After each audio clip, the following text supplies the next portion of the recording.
కృష్ణా నదికి ఎడమవైపున నాగర్ కర్నూలు జిల్లా కొల్లాపూర్ మండలం సోమశిల ఉండగా కుడివైపున నల్లమల అటవీ ప్రాంతం దాటిన తర్వాత కర్నూలు జిల్లా కొత్తపల్లి మండలం కపిలేశ్వరం పగిడ్యాల మండలం ముచ్చుమర్రి గ్రామాలున్నాయి.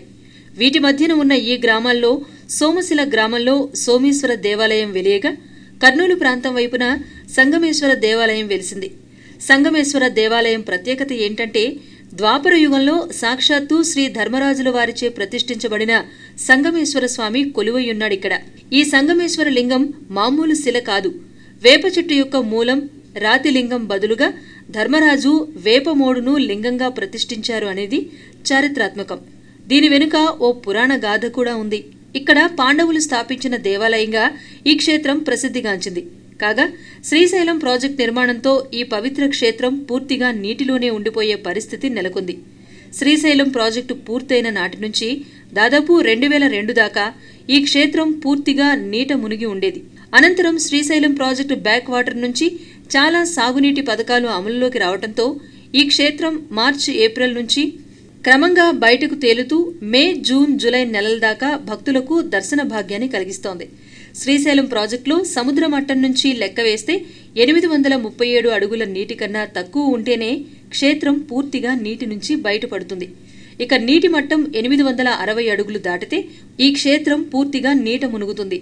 కాగా ఈసారి ఏర్పడిన వర్షాభావ పరిస్థితులతో జనవరి 1వ తేదీ నుంచే ఈ క్షేత్రం నీటిలో నుంచి బయటకొచ్చింది. ఈసారి శివరాత్రి పూజలు ఘనంగా ఏర్పాటు చేసేందుకు అన్ని ఏర్పాట్లు చేశారు.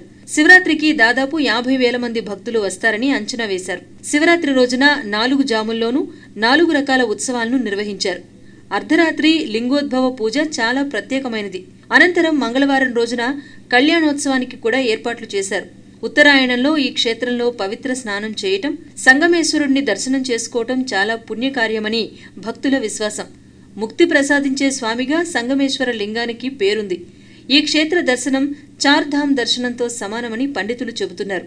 ఈ పుణ్యక్షేత్రం శ్రీశైలానికి వాయువ్య ప్రదేశంలో ఉందని, ఉదయాన్నే శ్రీశైలగిరి పర్వత నీడ ఈ క్షేత్రంపై పడుతుందని భక్తుల నమ్మకం.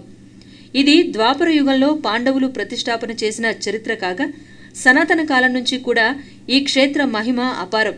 సాక్షాత్తు శివుడే పార్వతీదేవికి ఈ క్షేత్ర మహిమ గురించి వివరించినట్లు ఇక్కడి ప్రాంతవాసుల విశ్వాసం. వశిష్ఠ మహర్షి ఈ ప్రాంతంలో సంచరిస్తూ నరసింహస్వామిని పూజించారని, విశ్వామిత్రుడు గాయత్రీదేవి ఉపాసన చేసి గాయత్రీదేవిని ప్రత్యక్షం చేసుకుని తన పాపాల నుంచి విముక్తుడయ్యాడని తెలుస్తుంది.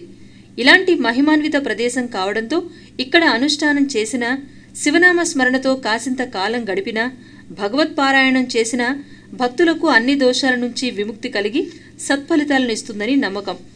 ఈ ప్రాంతం కర్నూలు జిల్లా పరిధిలో ఉన్న సోమశిల నుంచి ఎక్కువ సంఖ్యలో భక్తులు వెళుతూ ఉంటారు.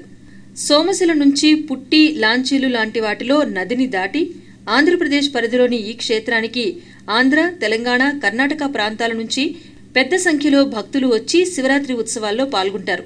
మార్చి లేదా ఏప్రిల్ నుంచి జూన్ దాకా 12, 16 లేదంటే నీటి ప్రవాహం, నది నీటి నిల్వ పెరుగుదలను బట్టి 21 సోమవారాల్లో ప్రత్యేక పూజలు చేస్తూ ఉంటారు. జూలై నుంచి జనవరి దాకా పూర్తిగా మళ్లీ నీటిలోనే ఈ క్షేత్రం ఉంటుంది.